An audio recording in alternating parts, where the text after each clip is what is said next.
Hello everyone, welcome back to World of Tanks Blitz. This is Bulldog speaking, and today I'm bringing you a video of my recent best gameplay in the Tier 7 American light tank, the T71. Before we get started, let me just go over a little bit about the tank, in case you are not too familiar with it.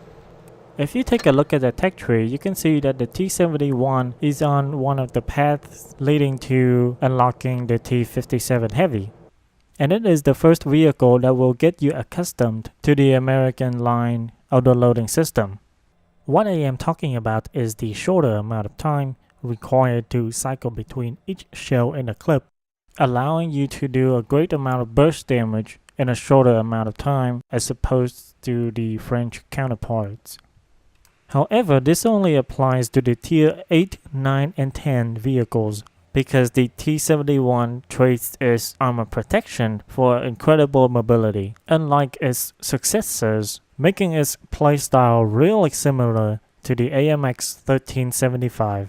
So if you really want to be successful in this tank, and also the AMX 1375, you need to be constantly on the move, not only looking for opportunities that you can unload your shells onto the enemies, but also using the mobility to distract them while providing vision for your team. I've found this playstyle to be the most effective for me, and if you have a better idea, you are more than welcome to give me some feedback in the comment section down below.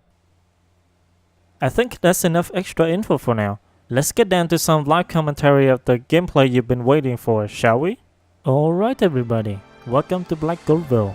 Let us do something that I usually do at the start of every game, and that is to analyze the enemy team's composition and make predictions about their possible routes so we can capitalize on that using our mobility and the amazing camouflage value of this tiny mouse.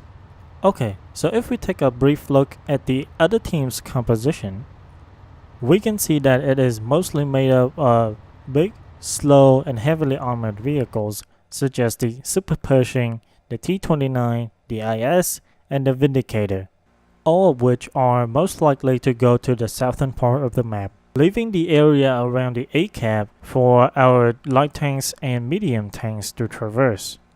But why did I make this assumption? Well, it's mostly from experience. If you play the game enough and pay attention along the way, you will start to see a pattern in the spawning area depending on the type of vehicle that each player is driving. So for example, on this map, heavy tanks would usually spawn near the southern part of the map, while light tanks, medium tanks, and tank destroyers will spawn near the northern part of the map. Given the circumstances, the other team had the choice to either divide their forces so they can cover both B and C caps efficiently, or risk contesting the A cap against our mediums and light tanks with only half of their forces because the other half would be still on the way. I know that's a lot of information to process and a lot of forward thinking to do, but that's just how I play the game and I've been somewhat successful in it. So despite my reckless driving, my prediction was partially correct, for the T44 in front of me hasn't spotted anything yet. So right now, as soon as the enemy's heavy tanks were spotted, I tried to look for opportunities to take free shots at them to assist my teammates on the other side of the map. Having no clear shots, I decided to move on and take a quick peek at the B cap to provide some vision for my team. As soon as I moved in, whoa, hello there!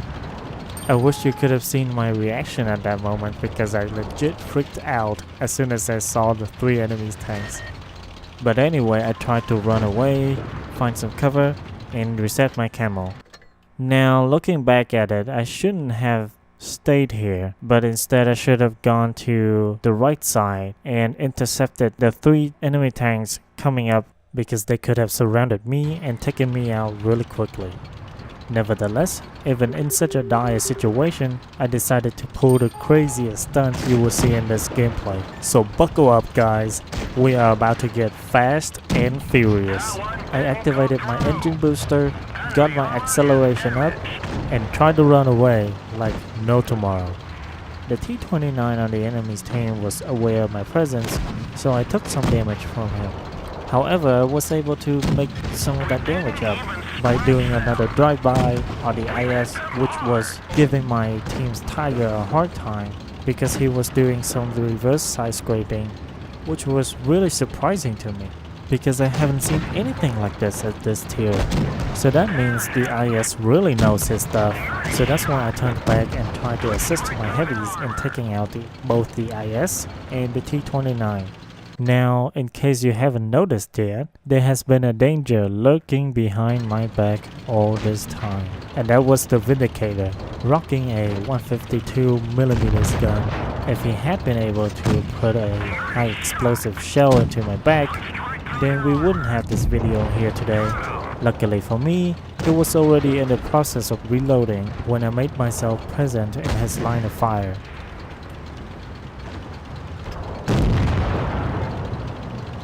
As you can see in the gameplay, I constantly made use of the third-person camera to look around me, and I saw that the Vindicator was already waiting for me around the corner. So that's why I decided not to poke out that way, because I would have died in an instant. Now, you might not see it, but my team was in kind of a tight situation. So I looked at the minimap and saw that the enemy's team Super Pershing was engaging our T-44. Are you thinking what I am thinking? A distracted and isolated target who is slow and has little to no armor on the side and the rear. To add on top of that, if I had stayed with the AMX, I probably would have been taken out pretty quickly because we had 3 enemy tanks closing in on us. So I turned around, regrettably leaving our AMX to his demise, and tried to help our T-44 with his Super Pershing problem.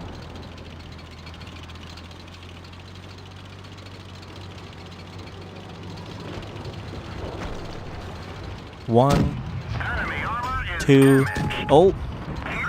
Luckily, he panic fired and missed me by a mile.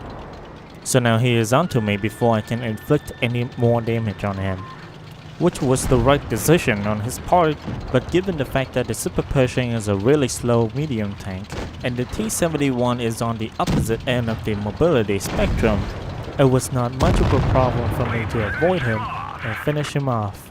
So, a small victory for us, but the game was still going. Our T-44 and I still had to face 3 enemy tanks having nearly full health, which means facing them directly would not be the best idea. So that's why you're seeing me still rocking back and forth, deciding whether I should go up the ramp or not. After a while, I saw them engaging our T-44 and decided to retreat into cover, because given the enemy's movement pattern, I thought to myself that I would probably be taken out really quickly, either by the Vindicator or by both of the medium tanks if they decided to go ham on me. So right now, as you can see, even though I'm still in cover, I kept myself mobile and used the third-person camera to its full extent, keeping one eye on the Vindicator and the KV-13 and the other eye on the Panther II, looking for opportunities to do damage to him whenever he started looking away. Right now I'm just stalling the game for us to win by points because both of our T-44 and I wouldn't have enough hit points to withstand much of the incoming fire. Now, talking about taking damage, let us go over the mistakes the other team has been making up until this point. First thing first, despite the hit points and number advantage, the other team failed to work as a team by being more reserved and let my team dictate the pace of the battle, which is not exactly a good thing, especially when you are going against any of the auto-loading tanks. Why? Because if you let them reload during their most vulnerable time, they'll just keep bursting you down until you or your teammates die. What I am trying to say is that the other team should have all moved in together and pushed in on us, because the Vindicator is not an easy target for me to penetrate in the front, and he would have been able to one-shot me, plus the Panther II and the KV-13 would have out-DPM'd me by a mile. On top of this mistake, both of the KV-13 and Panther II were not using cover effectively when they were closing in on us. So what they should have done was having the Vindicator charged right into my T-44 with the KV-13 using cover to maneuver to the left side and flank the T-44.